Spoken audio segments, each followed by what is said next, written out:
और इसी बीच लखनऊ से बड़ी खबर मिल रही है, विधायक और मंत्रियों पर दर्ज केस वापस ले सकती है सरकार। सूत्रों के हवाले से बड़ी जानकारी मिल रही है। कैबिनेट मंत्री राकेश सचान और संजय निषाद के पुराने मामलों में आए फैसलों के बाद जल्द ही कई मंत्री विधायकों के पुराने मुकदमे वापस सरकार की ओर से लिए जा सकते हैं। सूत्रों के हवाले से यह बड़ी खबर मिल रही है।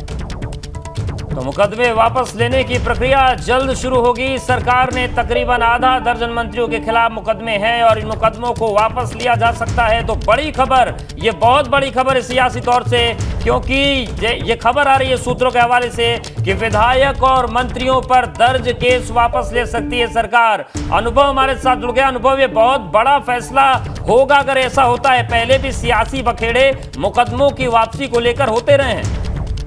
ठीक है, बिल्कुल। योगी वन में भी हमने देखा तमाम सारे जो मंत्री थे, विधायक थे, उन पर जो मुकदमे दर्ज थे उन्हें वापस लिया गया था और सरकार का यही तर्क था कि केवल हमने अपनी पार्टी के लोगों के नहीं बल्कि जितने भी ऐसे लोग हैं जिन पर कि किसी आंदोलन को लेकर, किसी अन्य चीज को लेकर या हम कहें कि कुछ प्रोटेस्ट के दौरान जो मुकदमे दर्ज हुए उन सबको वापस लिया था। हालांकि तब आपको याद होगा मुजफ्फरनगर दंगों से जुड़े तमाम विधायक थे, उमेश मलिक थे, संगीत सोम थे, सुरेश राणा थे, उनके मुकदमे भी वापस लिए गए।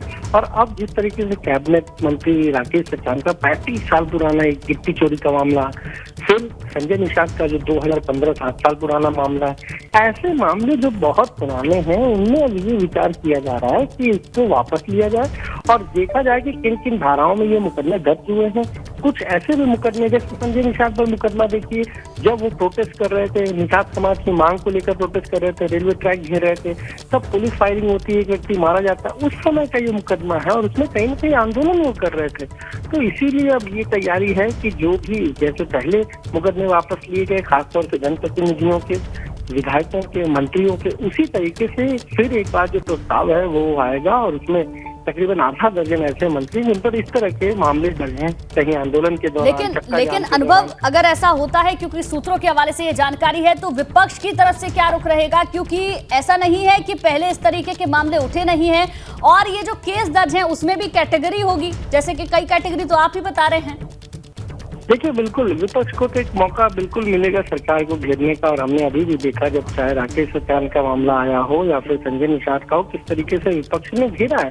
पर सरकार का यही तर्क है कि केवल हमारे विधायकों के नहीं, बीजेपी के विधायकों के नहीं, बल्कि सभी दलों के विधायकों के जो अपनी एप्लीकेशन देगा, जो ऐसा कहेगा, उसके मुकदमों की विवेचना की जाएगी। पहले भी हमने देखा है तमाम दूसरे दलों के जो विधायक थे उनके ऊपर जो मुकदमे इस तरह के दर्ज थे उनको भी वापस लिया गया। पर हाँ, कहीं न कहीं इसमें ज्यादातर लोग वही हैं जो सरकार से जुड़े हुए हैं, सरकार में मंत्री हैं, विधायक हैं, उनको कहीं न कहीं इससे जो मुकदमेबाजी है उससे राहत जरूर मिलेगी। बिल्कुल राहत मिलेगी, लेकिन अनुभव, सवाल ये है कि जिस तरीके से ये फैसला लिया गया है कि पुराने जो दर्ज केस है वापस लेंगे, जो भी सरकार आती है वो ये कहती है कि ये सब राजनीतिक मामले हैं, लेकिन क्या एक नई बहस नहीं छिड़ेगी फिर से एक बार कि सियासी तौर पर ये कितना सही है कि जो मामला कोर्ट में है कोर्ट तय करे? अगर ऐसे ही मुकदमे वापसी का सिलसिला जारी रहा, अखिलेश यादव तो बड़ी फजीहत का शिकार हुए थे, आतंकियों का मुकदमा वापस लेके, हालांकि मामले बिल्कुल अलग हैं, लेकिन एक नई बहस, एक नया बवाल यूपी में खड़ा हो सकता है इसको लेकर। ठीक है, बिल्कुल। उत्तर प्रदेश की अगर बात कर रहे हैं तो जिस तरह से आपने कहा, पॉलिटिकली मोटिवेटेड बहुत सारे लोग, जिससे भी आप बात करिए, यही कहता है कि हम तक तो भैया पॉलिटिकली मोटिवेटेड ये मुकदमे दर्ज हुए।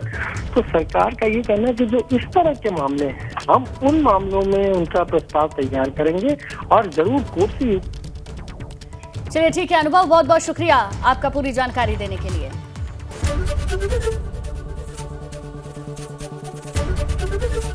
एबीपी गंगा, खबर आपकी, जुबान आपकी।